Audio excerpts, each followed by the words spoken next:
Ich verließ Bosnien und überquerte die Grenze nach Kroatien, einem der kürzesten Landübergänge auf meiner Reise. Innerhalb weniger Minuten veränderte sich die Landschaft abrupt. Die Architektur der Gebäude, die Gestaltung der Höfe und Straßen, ein völlig anderes Bild.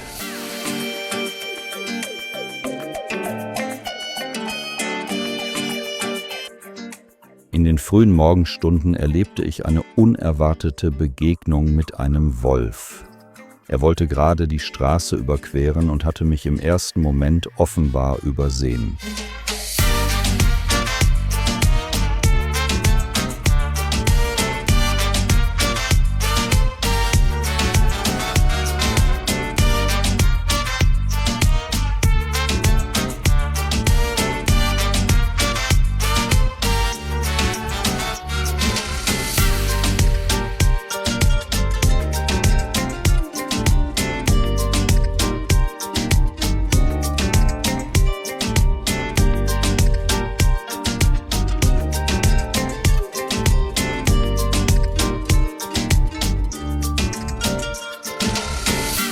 Vor dem Betreten des Radwegs stieß ich auf einen Zähler für Fußgänger und Radfahrer.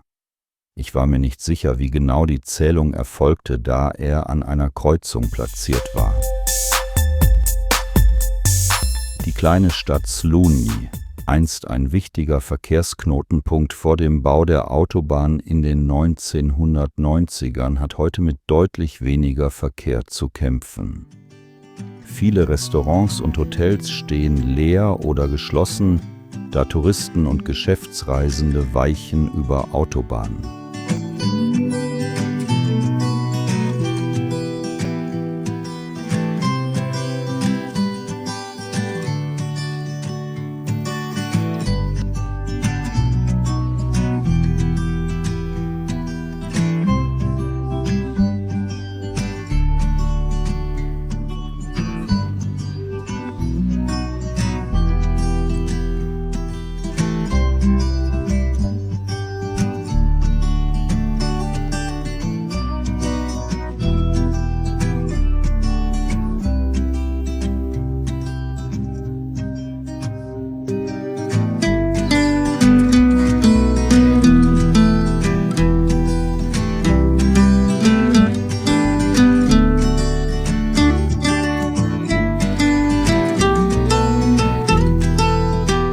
Ich entschied mich für Nebenstraßen und fuhr Kilometer um Kilometer auf menschenleeren Wegen, auf denen ich nur gelegentlich einen Traktor sah.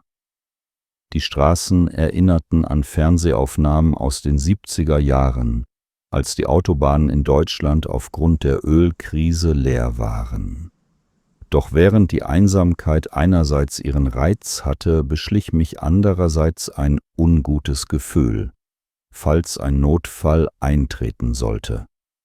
Etwas mehr Verkehr begegnete mir lediglich an Autobahnausfahrten oder beim Überqueren von Hauptstraßen.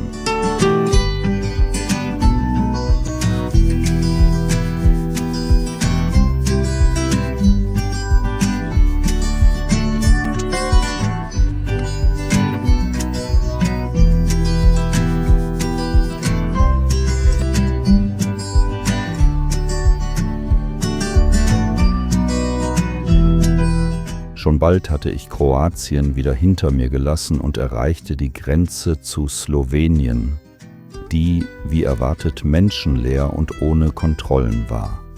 Ein neues Land, neue Eindrücke. Die Landschaft, die Gebäude und die Gestaltung der Dörfer unterschieden sich deutlich von dem, was ich gerade verlassen hatte. Die Umgebung erinnerte mich an Österreich oder Deutschland. Die Unterschiede zwischen den Ländern zeigten sich nicht nur in den Verkehrswegen, der Industrie und der Architektur, sondern auch in der Natur selbst.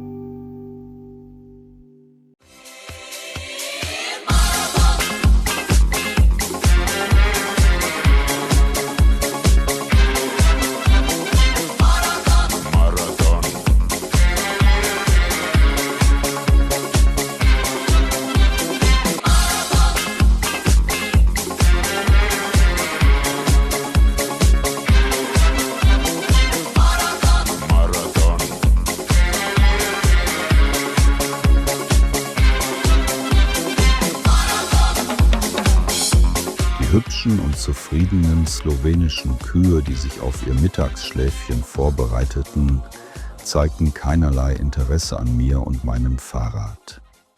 Ihr gelassener Gesichtsausdruck verriet, dass sie Radtouristen wohl schon zur Genüge gesehen hatten. Dann ereignete sich ein unerwarteter Zwischenfall. Die Fahrradkette eines namhaften Herstellers, nicht Shimano, hielt der Belastung nicht stand und riss. Nach einer Reparatur konnte ich meine Reise fortsetzen. Da ich jedoch alle Ersatzteile für die Reparatur aufgebraucht hatte, entschied ich mich vorsichtshalber, den Zug bis nach Ljubljana zu nehmen. Eine Zugfahrt in Slowenien erwies sich als eigenes, kleines Erlebnis und Abenteuer.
Ljubljana, die Hauptstadt Sloweniens, ist eine charmante Stadt, die für ihre lebendige Kulturszene, ihre barocke Architektur und ihre grüne Umgebung bekannt ist.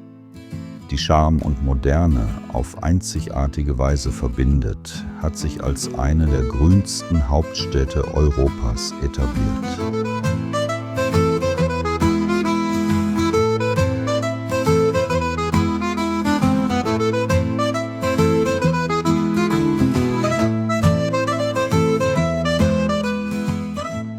Ljubljana war mehr als nur eine Stadt, es war ein Gefühl, eine Erfahrung.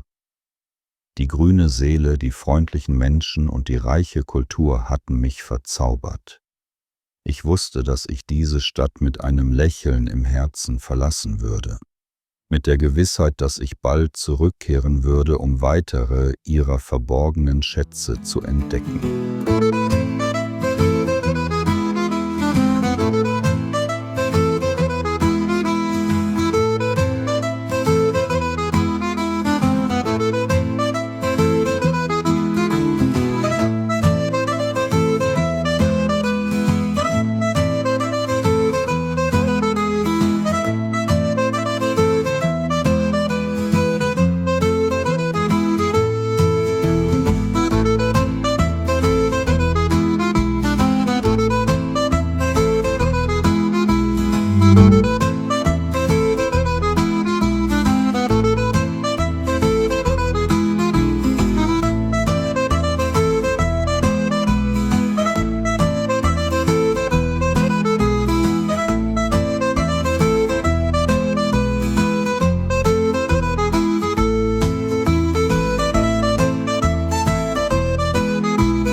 Aufgrund von Bauarbeiten an der Bahnstrecke zwischen Ljubljana und Kranj wurde der Zugverkehr durch Busse ersetzt.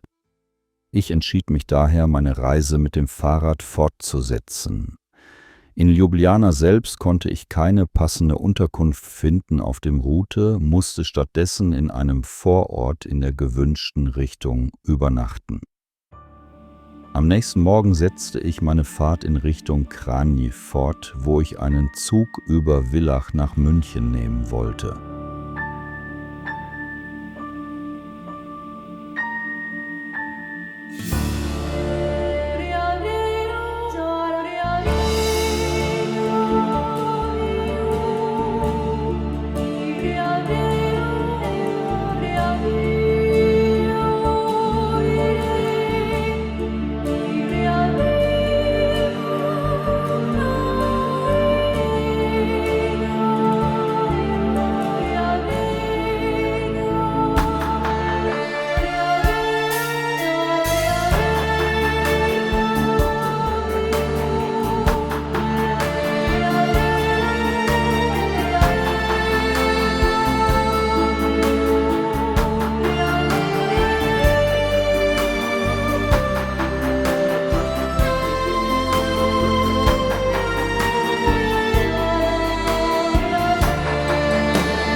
Eine Radreise durch den Balkan ist ein Abenteuer, das sich lohnt.